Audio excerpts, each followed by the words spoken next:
Guys, sorry about the dark lighting. It's heading off to bed, but I'll adjust the lights so you can see me. Right. Today I had a really long day. I had about 7 hours of lecture today. Started at 8:45 in the morning and finished at 5. And one thing I want to emphasize today is that it's so easy to just forget about the principles of game when you have a lot of things going on in your life, because the principles of games just doesn't come to you naturally. It just doesn't. Like, to be freedom from outcome, to feel entitled, calibration, well, it's kind of simple. Clarity of intent, what are the other ones? Entitlement, calibration, clarity of intent, freedom from outcome. Something else. Clarity of intent is grounded by congruent. Congruent and self-amusement. There we go. I mean, those things, they're not like, if you don't go out enough, you will forget about the principles of game, which is why I think it's so important to do this all the time and do it every day, and also make it part of you. And I mean, that's the kind of like the ultimate end goal you want to be, to make all these things a part of who you are, and to make it effortless and not seem like a big deal. So today, after about 7 hours of lecture, I was so tired and I didn't even get a good sleep last night. I found out that if you sleep, and by taking sleeping pills, yesterday I took melatonin, and I realized that you don't really get that good quality of sleep that you really want to, like that deep sleep you get when you fall asleep naturally. What melatonin does for me is that it makes me really relaxed, and yeah, it makes me really relaxed, and it's kind of easier to kind of fall into a light sleep. But I feel like you wake up pretty quickly in a couple hours, and you just don't get that good quality sleep, like the kind of sleep where you wake up and you just feel fucking refreshed and you're ready to go. So there's that. I think that kind of affected my overall energy today, because I was so tired. And after the class, went out for dinner with friends. I ordered this pork wonton noodle soup that is just freaking terrible. I ordered it before, but I never knew why I ordered the same thing again after 2 months or something, and forgot how crap they taste like. I mean, I'm always deceived by the name of the dish. That the name of the dish could sound so delicious, but when they serve it, you're like, fuck, I make that mistake. But anyway, today, went to the supermarket, and at this point, I'm like I can pretty much feel very effortless and at ease, striking up any conversation with anyone. And I feel like that it really doesn't matter what you say. It's all about the energy you put out. Like, whenever I see some infills on YouTube, most guys will focus a lot on the doing. Like, okay, what did this guy say? What was his opener? And what did he say afterwards? Yada yada yada. And whereas you see some guy right from the beginning, especially the London day gamers, I don't really like them in the beginning because they're quite robotic. They focus on the doing. So they'll say something like, excuse me, can I just say something random, something cheeky?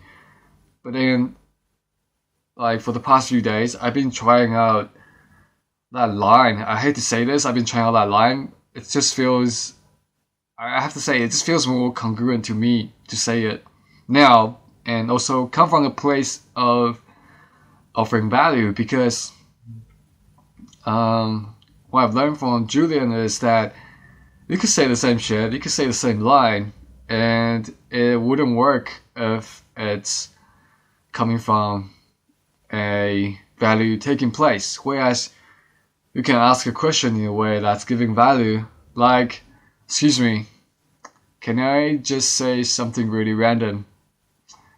And see, that's very relaxed, kind of neutral, and kind of cheeky as well. Like you're about to say a joke. Or you could be like, excuse me, can I say something really random? You know, it's kind of intense. It's kind of nervous. So, you know, do say whatever feels relaxed to you. That's the most important part. Like some days I'll say, hey, I like your hat, I like your jacket. Or I'll be like, hey, I like that hat. It doesn't matter. The most important thing is you're being present.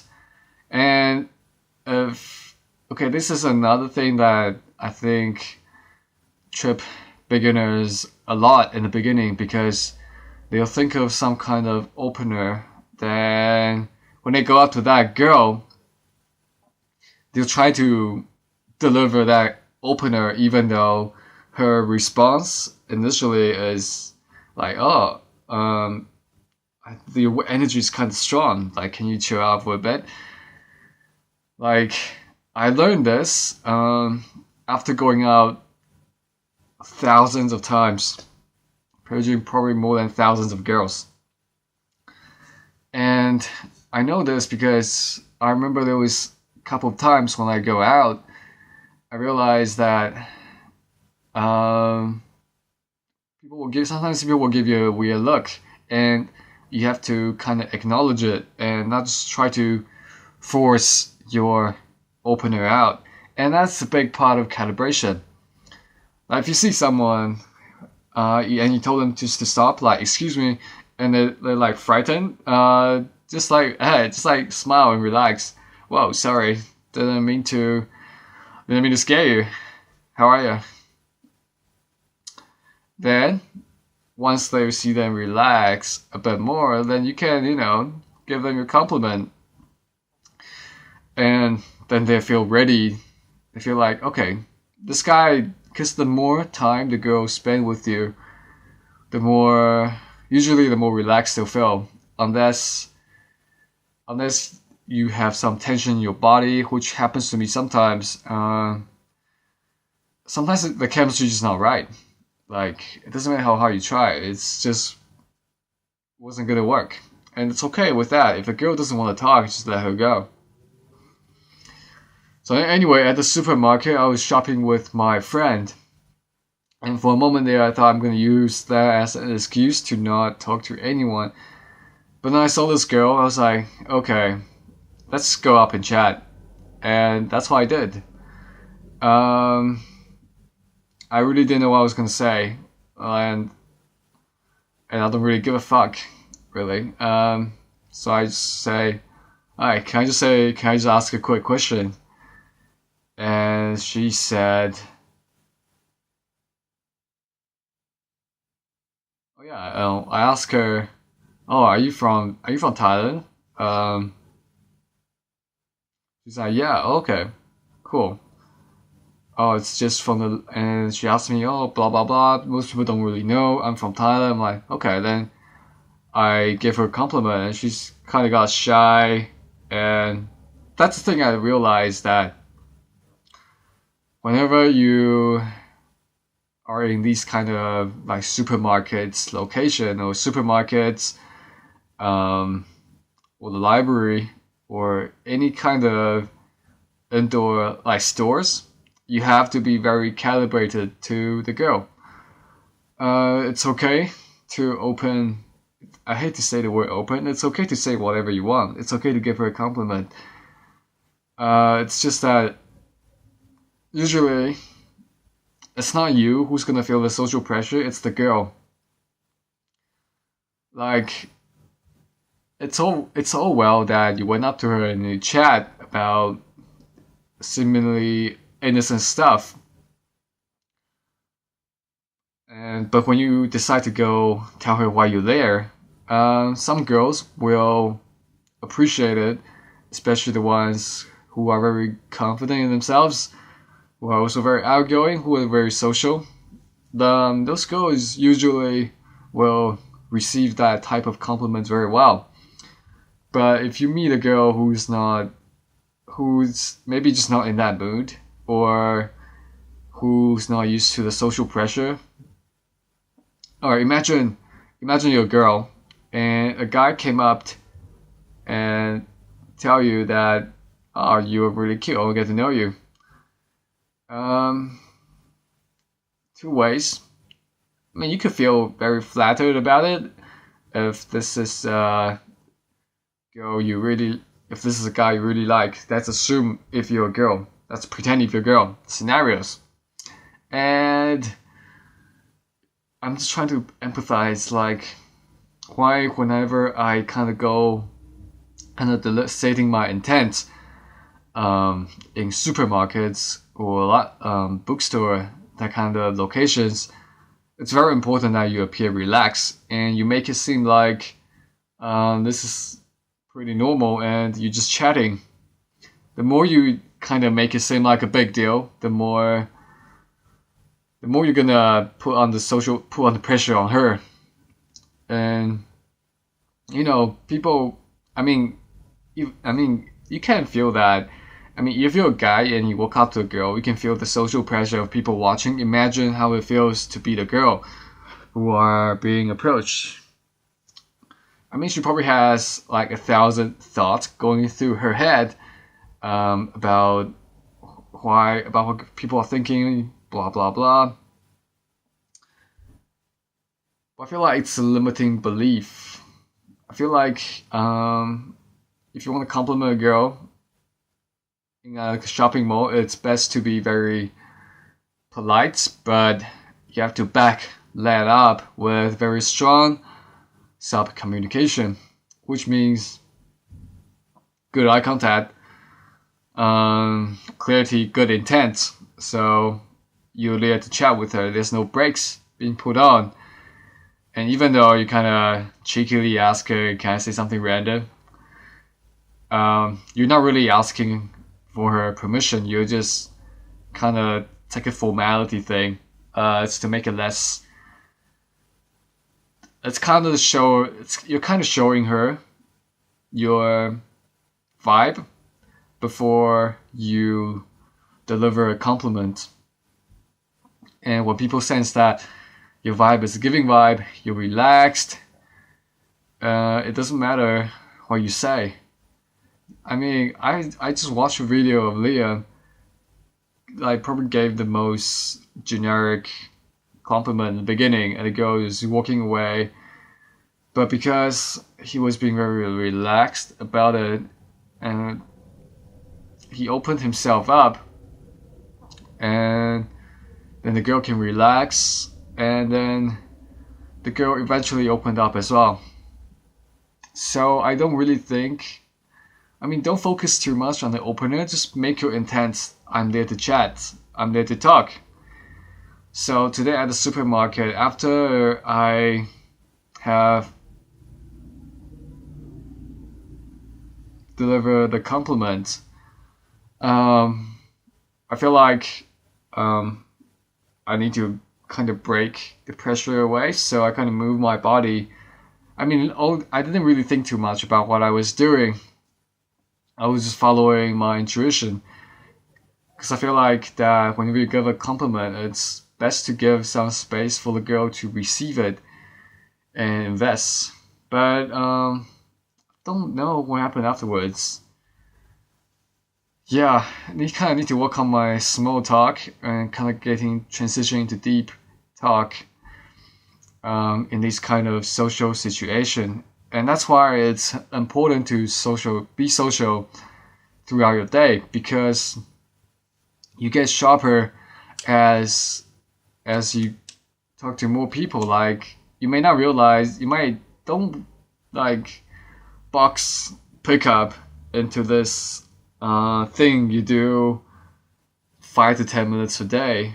Like don't box it into, don't put it in a box. Spread it out, open that box and apply it in every area of your life.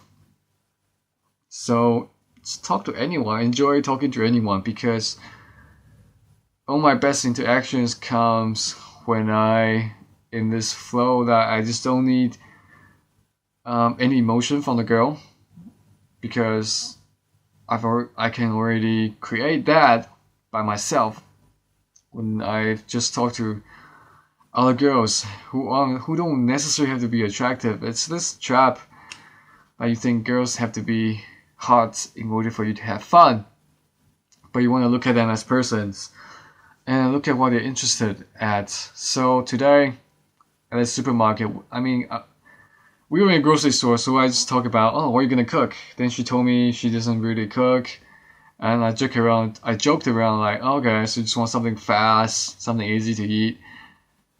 Then she didn't really say much. I'm like, okay, whatever, man.